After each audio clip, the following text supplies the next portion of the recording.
Good Tuesday morning, and welcome to Rainy Ice Age TV. The YouTube channel talks about cars and trucks and SUVs and motorcycles and dogs, and yeah, boy, what it's raining. Good morning, everybody. Thanks for tuning my channel. This morning, there goes the dog. It's a perfect timing. I mean, I can't emphasize enough how I walk up to. It's the timing that's beyond believable of me and my next door neighbor. So that guy right there, he's gonna file a complaint against me and put me in court if one of my dogs gets out in the street. That's what's going on. His mother is intimidated by one of my dogs, and she's filed 2 claims against me, and I get a third one, and that dog there, I'll have to go to court and may have to get rid of him. So you see that the boy, he'll have to be put down. And he's never attacked anybody, but she thinks he will. Oh, the timing, right? Yeah, so the timing. Boy, if that isn't coincidental, because you know what? This morning's conversation is about time. And that's just incredible on how it just timed out here to start the morning conversation. Oh my gosh, yeah, what a shop. Until 9 o'clock last night, cleaning some vehicles. And because the bird poop, thank goodness it's raining pretty hard, and the bird poop's coming off all these cars, it just destroys them. Come on, puppies! Ginger Scout! Let's go, come on! Get in here, come on! Let's go, come on! I'm getting soaked. There's the race truck. Just love that race truck. I love that back bed with that carpeted bed. We can hang out in the back of it. Come on, let's go! You guys were just out. I mean, these dogs were just out. Come on, let's go, come on! Come on, Ginger! Come on, Scout! He's got to do business. Come on. What are you doing? You want to harass your brother? She sure does. So, come on, let's go. They're going to come on and they'll follow me in here a second. Yeah, so I cleaned up my Bronco. Yes, what's very incredible here is before Bronco, I couldn't even remember what wheels. I could not remember what wheels I had on that cactus gray Bronco. Come on, let's go. Come on. Harass them. Let's go. So, yeah, I mean, I literally could not remember what wheel package. Well, I had the tire, the wheel bead lock package on my other Cactus Gray, and I just total mind, just can't remember everything. I'm just too many damn things.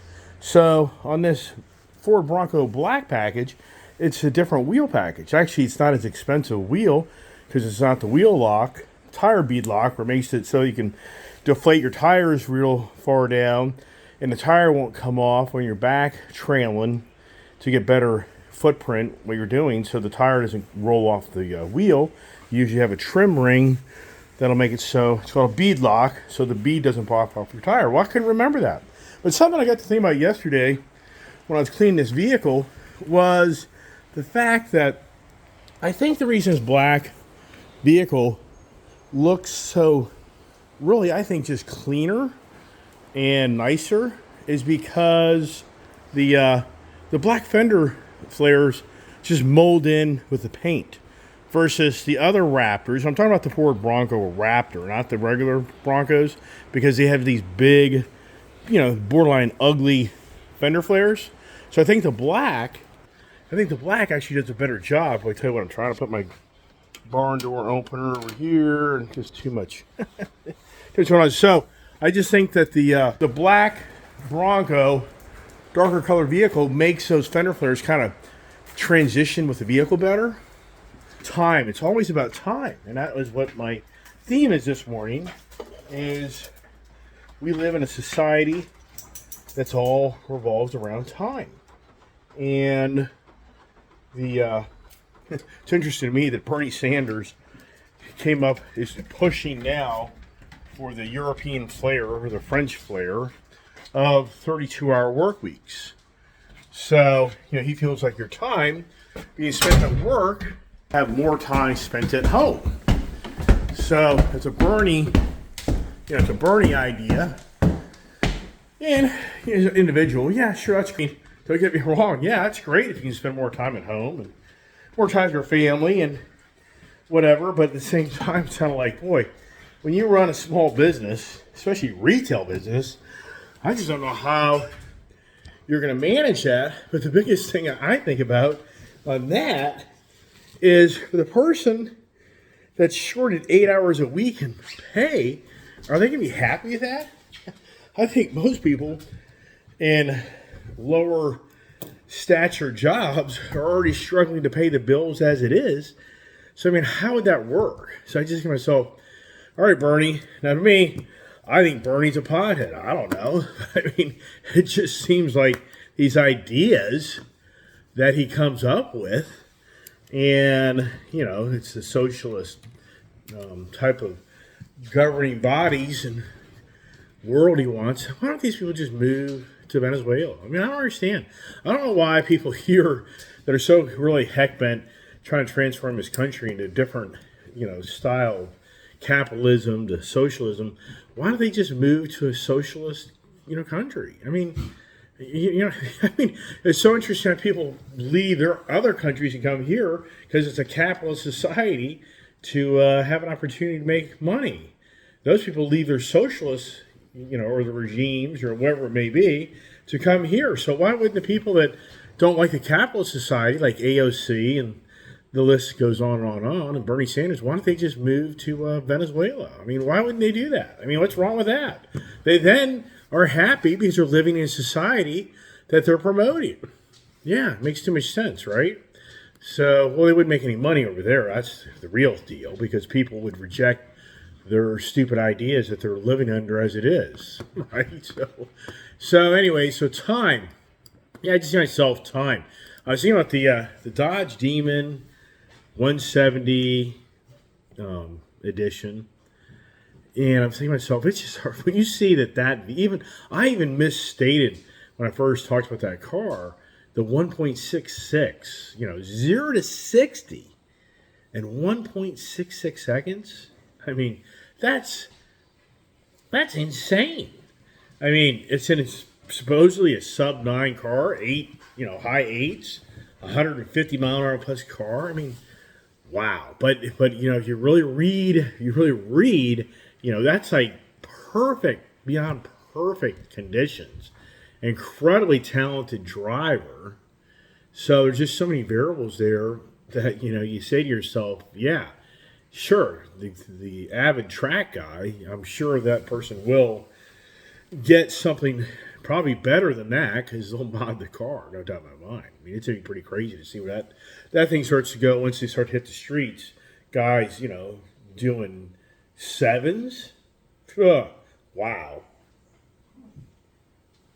Man, that's the thing. It's all about time. Isn't it incredible how all of us, I can still remember growing up, especially back in the 80s, it was like the 0 to 60 time. That was kind of like the big, that was like the big time. You looked at a car, evaluated if it was fast or not. But I've always kind of thought to myself, where did the 0 to 60 come from? Is it because we basically had 50 mile an hour, 55 mile an hour speed limits, and they were trying to show people, well, you can go have fun in your car and you won't get yourself in trouble because you're just going to 60 miles an hour. I mean, why didn't they just ever publish at 0 to 100 miles an hour, right?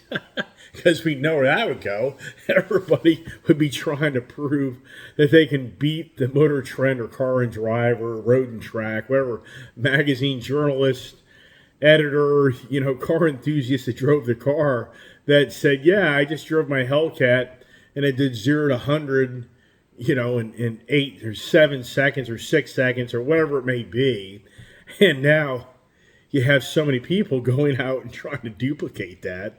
And then the argument will be if the judge of the court is, well, I bought the car. They told me it'd be 0 to 100. Actually, I just had to see it for myself, right? So I guess the 0 to 60 kind of, you know, generic, universal, I guess, you know, they came to closure 0 to 60s for the most part what they want to reference the cars to.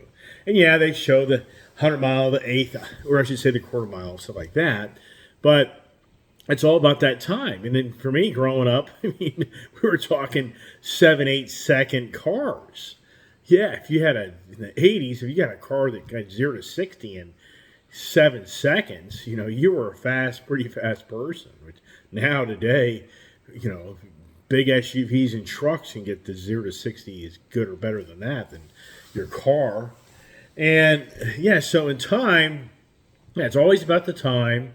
And in the car industry, who hasn't experienced you just can't wait for your car to get here and you're waiting in time? I mean, who doesn't know this? I mean, I can still remember ordering cars, and I haven't ordered a lot of cars, but the set cars I have ordered, it's just like the time factor. You know, you're always just focused on, hey, when you're always wishing for the future to be here, and because you want the time to pass by quicker so you can get your car, which is a shame because all that fun time and living in today versus the future. But that's where we live. I mean, it seems to more than ever, we live in such a society of what's going to happen tomorrow in the future.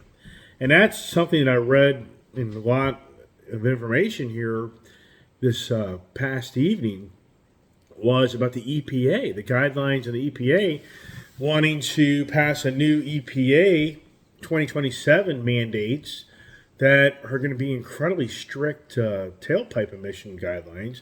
It's even going to be impacting power plants, especially coal power plants. And it's very eye opener that the EPA. This is what's kind of intriguing to me. The William Jefferson Clinton Federal Building on 12th Street, Northwest DC, is where the EPA is. But I think William Jefferson Clinton. How did Clinton? I mean, I can see William Jefferson Federal Building, but why did Bill Clinton get his name at that building? Besides, yeah, to me, it goes hand in hand with that name. Yeah, if you know who Bill Clinton is, like, yeah, right, yeah, you should be living in that building. So the EPA, apparently, the EPA, in so many aspects to others' views, is stepping out of the guidelines and boundaries of what they really can and can't do. And it's getting ready. It's interesting. Yesterday, my conversation was fight. Well, the fight is on. I mean, the fight is on right now between congressmen and attorney generals and lawyers on this new Biden EPA guidelines that he's trying to get passed. I mean, this is something. It's happening as I speak that they are trying to either get this bill passed or to shut this bill down. And what the conversation is Congress really oversees EPA, but more than ever, the EPA is taking upon themselves to do what they want to do instead of being governed by Congress. And it's going to be a Supreme Court probably argument, because the EPA's position, with the support of like 19 attorney generals from 19 different states and other political activists that are saying that it doesn't need the Congress oversight to pass these more stringent EPA guidelines. But the opposers are saying, this is just a really radical, very quick movement for the green agenda and the entitlement that's being given to so many businesses.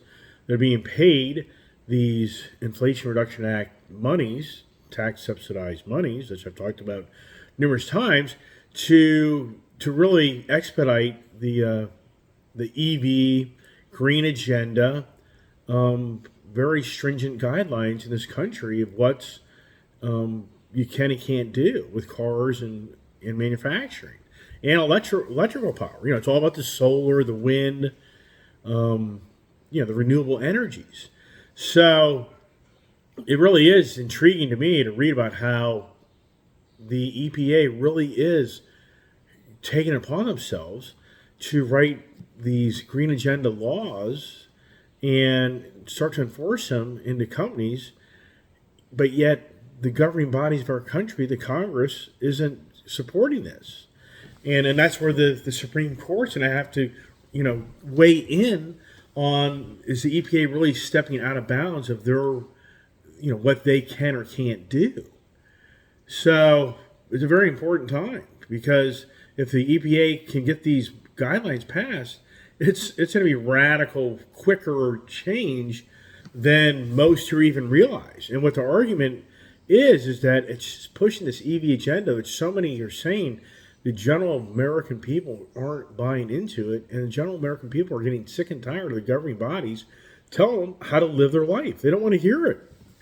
That's a big, big, big voice that's starting to be heard more than more from congressional people and other people. The American people just aren't, heck bent on what this Biden administration's want to do.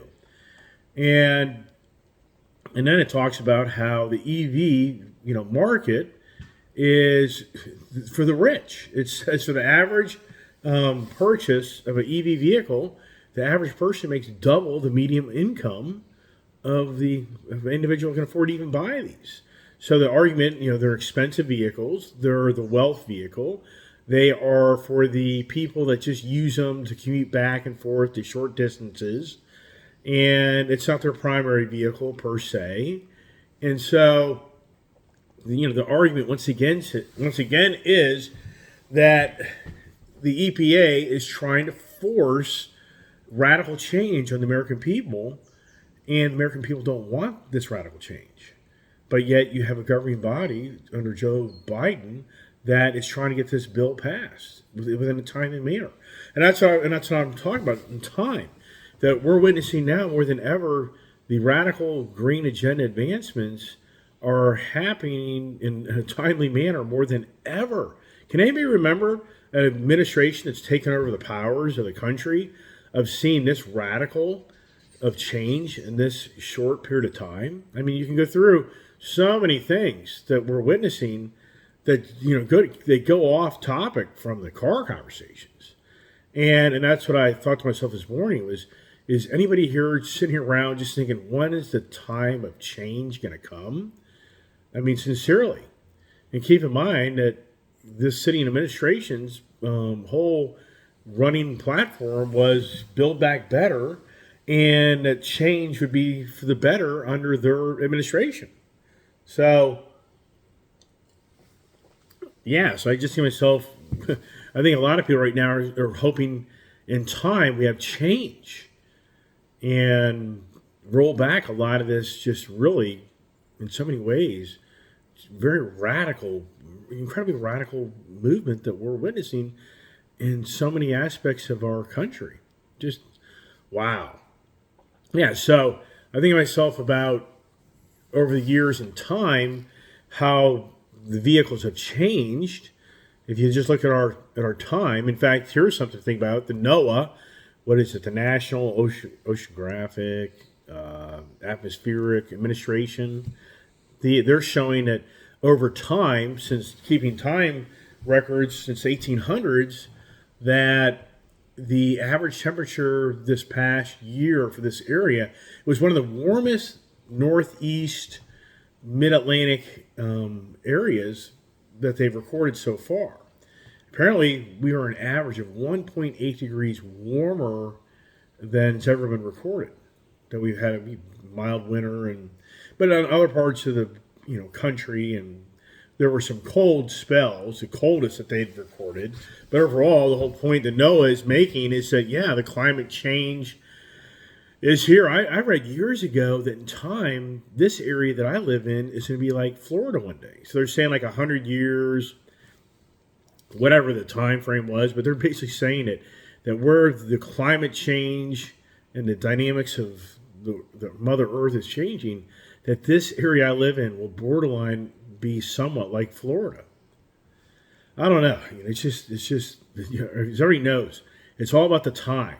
It's always about the time. It's always about, hey, in time things will get better. But I think so many feel like in time things are getting worse.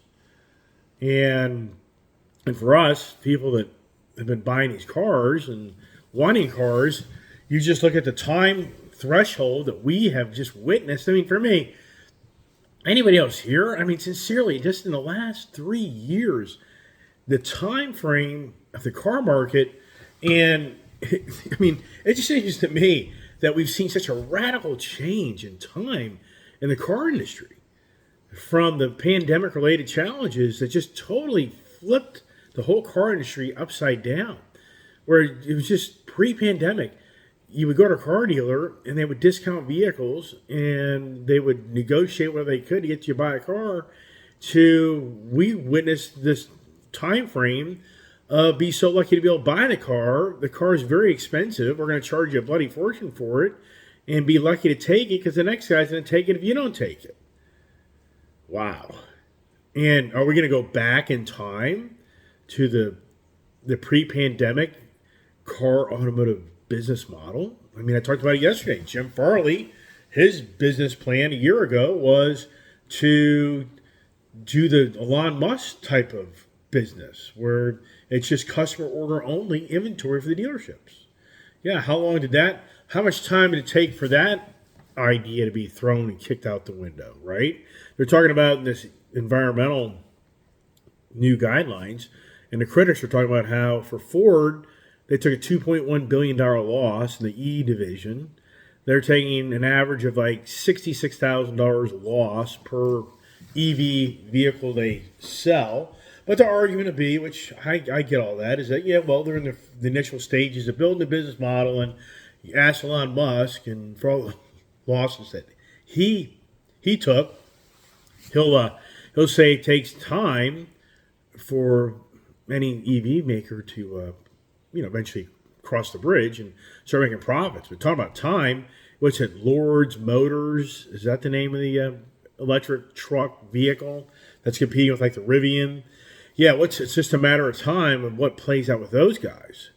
And I mean, here's the thing: Rivian Motors, or Rivian, whatever you're going to call it, the company, they had $150 billion in cash in 2021, or maybe it's even 2022.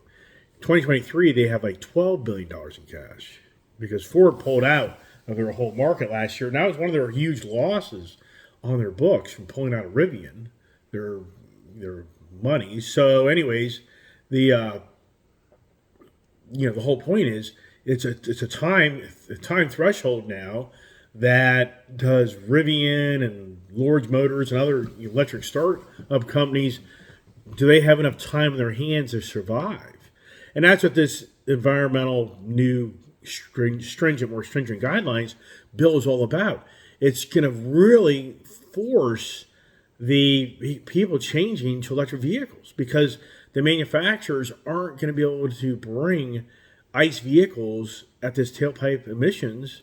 And that's what the argument's going to be, is that the people will be like, the car manufacturers stop building ICE vehicles. And the car manufacturers are like, no, your governing bodies stopped us from making ICE vehicles. And so there's a whole other thing. And that's another thing that they talk about in this article, is that the big boys in the automotive world, they're scared to challenge this green agenda because then they're looked at as the bad guy. Yeah, I mean, it's point blank, and I've talked about this, that if you're a CEO of a major automotive company and you're in a board meeting or a stockholders meeting or whatever it may be, and you start to try to, kind of tamer down this green agenda EV movement, you're tarnished. Look at the CEO of Toyota. I talked about it a while back. He's stepped down from his duties. He understands that his mindset won't work for the world bodies of disagreeing with him, what he feels is right versus wrong on the automotive future. And so when I've talked about it, how he was being sued by the green agenda. And as I talked about yesterday in the fight, was that you have the green agenda that has big boxing gloves to go fight the heck out of these opposers of this radical green agenda. And it's all about time. And I've talked about it numerous times. It'll take so much time to ever see if the green agendas, especially EV manufacturing and population of the world market, it'll take so many years. You're probably talking 30 plus years, if not longer, to see if what the EV vehicles really did for the carbon footprint and how much we accomplished that. But many skeptics are saying even by 2050, only 20% of the EV sales worldwide worldwide EV sales will only be 20% of the market. I don't know about that, That's pretty. I think 2050. I think it's pretty far out to say you're going out. 27 years. I can't see that. I mean, I don't see. I would say, and that's what this whole EPA bill is about, is truly upping the schedule for people to relinquish their ICE vehicles for EV vehicles because of the strict guidelines, which, it's all about time, right? It's always about time. I mean, isn't that everything that revolves around our life is about time? I mean, do you work in a timely manner? I mean, timing. Anybody here? I'm sure anybody here has been driving a car or going on the road, and you've witnessed something go by you or something happen. You think, "Wow, was that just incredible timing that I wasn't involved in that?" Or the worst, where you just get on a major beltway or a road that you can't get off, and some major accident happened, and now your time is sitting in traffic. I mean, who hasn't had that challenge? And is that so aggravating? Then you witness people start backing up, the on-ramp to get out of the fiasco, or doing U-turns through the median, the grass median, and they get stuck. I mean, yeah, we've all seen that happen. And so now for us, I guess the biggest thing for us now is, once again, I just mentioned, a few minutes ago, was, are we all waiting for a time when this starts to change? I mean, really, is anybody here expecting in any time soon that things are going to change? Meaning, is the nonstop conversation of the Green Agenda, which is backed by the Inflation Reduction Act, which is just the new Green Deal, is anybody expecting at any time that this is going to be tampered down? Is anybody expecting that, hearing the latest about the dishwasher, that you're going to be forced to buy a dishwasher isn't as efficient per se, or is more efficient because it only uses 3.2 gallons instead of 5.6 gallons, and it will use less energy to clean your dishes, but will you have to run your dishwasher twice? So, I mean, there's a whole nother, it isn't anything new. I mean, the toilets were redesigned, washing machines, dryers. I mean, it isn't as if mankind, the last many years hasn't been transitioning into more efficient appliances and other things, but at the same time, it's just a nonstop, total time frame of what has to be done. And that's what I've said. Where is this timeline of this Mother Nature Earth just goes to nothing because mankind hasn't done all these things in an incredibly short time frame. And you just have to wonder, what is driving it? To me, it's the greed factor, that there's relationships with all these political figures that are in power that are being rewarded in the back door for their continued push agendas that they want to push onto people. And in the end, they're just getting, a huge, bankroll of money. As AOC, you just have to really believe it. She's going to get some payout from somebody if she can continue to, push all her radical views and ideas. And Bernie Sanders, and then this whole administration, you just know that the back end deals of companies that are rewarding these people for enriching their businesses are going to be rewarded. But where's that conversation? And that's what I think about Bernie Sanders. It's like, okay, you want to go 32-hour work week, but for the employee, how are they going to financially manage their finances with less money coming in? But then Bernie's position will be, well, no, you give everybody a pay raise to offset the less hours of work or productivity. But then that just raises the cost of everything else is being done. But here's an idea, Bernie. Why don't you just take the federal government's no idea what that's all about. Stop it. Hey, why don't you just take the federal government and state government's portion of pie and cut it down by half so that people can bring home more money than give the federal government and state, tax monies.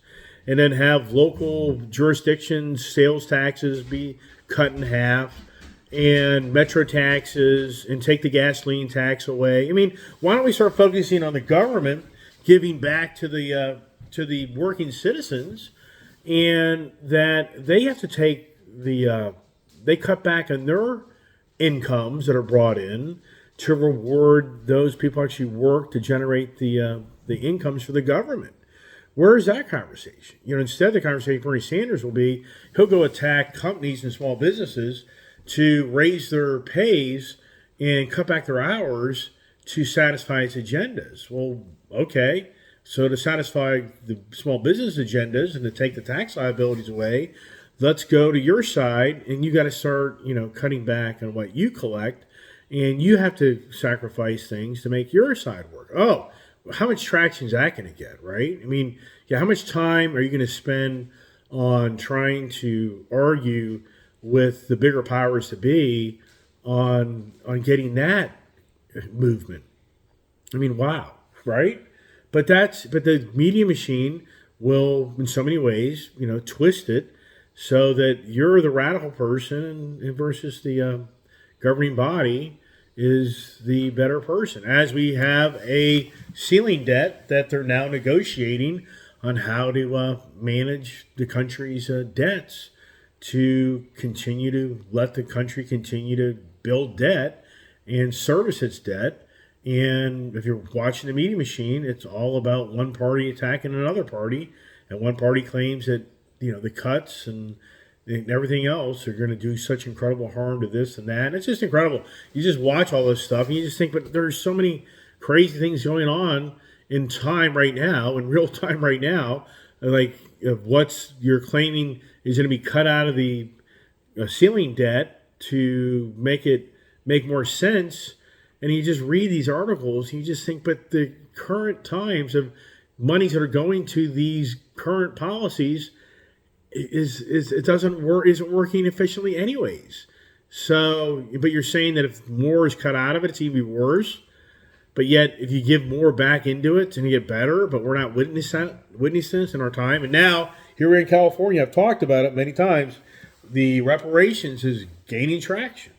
So if you're a black citizen that has black slavery descent, see, the media machine does not share.